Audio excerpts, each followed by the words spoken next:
I'm an anterior segment surgeon for over 30 years and perform corneal transplants, glaucoma surgery, cataract surgery, and I do minor retinal surgery, including injections for macular degeneration. So I've been in practice for many years, and I'm an associate clinical professor at the University of Colorado Medical Center.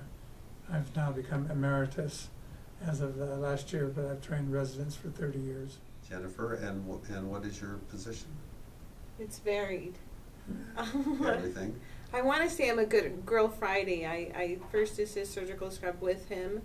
I also do all of the facets of the technician, including workup, scribe, diagnostics, all of it. Contact lens fitting. Surgery scheduling. And Yeah. I wanted to see how it would work as a sterilizing agent for the tear film. And we have viral conjunctivitis way more commonly than bacterial conjunctivitis in all the western states. And so and I've done research for companies to do antibiotic development, and we were unable to complete the project because we couldn't find enough bacterial conjunctivitis in this state. And yet hundreds of patients are treated from the emergency rooms on a daily basis with antibiotics for their red eyes, and it's all viral and total waste of money. And so I have started using Betadine or Avenova on all of our viral conjunctivitis patients just in the office in a single application. And it's been fantastic. Patients don't have to spend $120 for an antibiotic that doesn't work, and they go away with relief of symptoms in very short order. So I've got a huge savings for the patients. I have almost immediate cure from what I can tell, because the symptoms go away very quickly after just a single application of the ozonated water in the office using an eyedropper of fresh ozonated water. You know, EKC can last for a couple of months because it's a virus. So it's not throw a drop at it, make it better. If we throw some sort of corticosteroid at it, then at the end of that, it's extenuating the length of the disease. So by killing the virus and or any signs of it, we hope initially, either periorbitally or within the eye, we're hoping to lessen that. And you've had some turn around faster than you thought they would have? Yes, and this is Tychosin superficial punctate keratitis, in which we now just refer to as SPK, and it's totally confused with the original condition. And when viral conjunctivitis was being treated with cortisone routinely, where Tychosin was in San Francisco, he found that we were getting precipitates and creating a long-term disease by using prednisone drops, cortisone drops.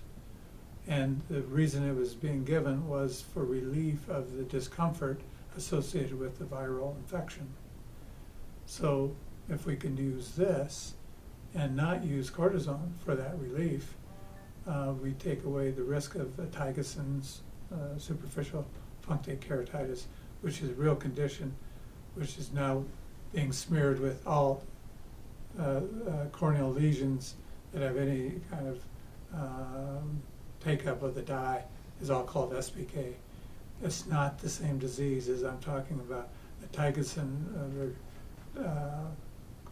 named many years ago, and all the cornea people know about this. And so that's why we have to be so careful to not induce a long-term problem with precipitates and epithelial breakdown by using steroids. He was totally anti-steroid, and that's the only thing we use for viral conjunctivitis. And a lot of, particularly the younger doctors who don't know about this, are inadvertently creating long-term corneal problems because they just put them on the steroids, because that's what everybody does for viral, right? Right. And we're just now only treating them on a single event, single application, and viruses can be in various stages of development when the disease is full blown. So there's a good chance that we're not wiping them all out on a single treatment, that more would show up in the next few days. And so then you'd have to say, oh, just like the cortisone, we're putting in 3 and 4 times a day, in theory, to prove that this is preventing the long-term problems. In theory, we would have to do it more often, but our impression is you only have to do it once. So you're knocking it down in one treatment, you see results. We're seeing That- it going away with one treatment, and that's like phenomenal, because And more than one patient, you've seen this in? Yes. Oh, yes. and every viral conjunctivitis that comes in now gets treated on the spot, Do they feel better almost and they right feel away? better leaving. Well, I'll tell you, they feel a lot better than when I'm instilling betadine and tetracaine in their eye. I mean, again, scientifically it hasn't been proven, but as far as patient care and their feedback, it seems to be doing well. This is And- wonderful news. And we tell them to come back the very next day, you know, if they're still having lots of symptoms. And we haven't had a single patient come back after a Out single of treatment. 4 or 5 patients Yeah. now, right? Yeah. Not a single one has come back for more treatment or saying it doesn't work. On the next day, and Yeah, if or they came 2 in or because 3 they had days. trouble, they Right. came into it because they were having problems, right? We told them, if you're not better by tomorrow, come back. And then you put them on Avenova or something after that No, too? we were gonna just treat them again with ozonated water, but they've never come back. For viral conjunctivitis? Yeah, That's nothing you've seen before, is it, like that? What's that? Other treatments, you haven't seen something like I that? haven't seen anything be able to treat AKC effectively.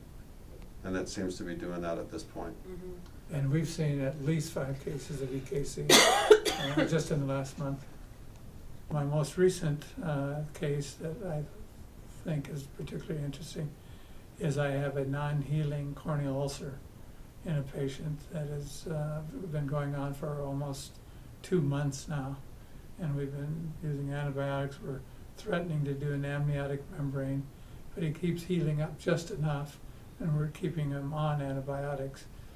But every time he comes in now, we flood the eye with ozonated water. And since we've been doing that for the last 10 days, he's only had 3 applications. But finally, we're getting some healing for the first time in a month in this non-healing corneal ulcer, which is a huge problem for all corneal surgeons. And that's why we use amniotic membranes and everything. So he looks like he's going to avoid an amniotic membrane thanks to the ozonated water. True. And I've placed the ozonated water in my own eye when I had a keratitis from overwearing contact lenses. And I found it to be extremely soothing, and the very next day I was able to put my contact lenses back in with good comfort. So I have no qualms about putting it in patients' eyes, having put it in my own eyes.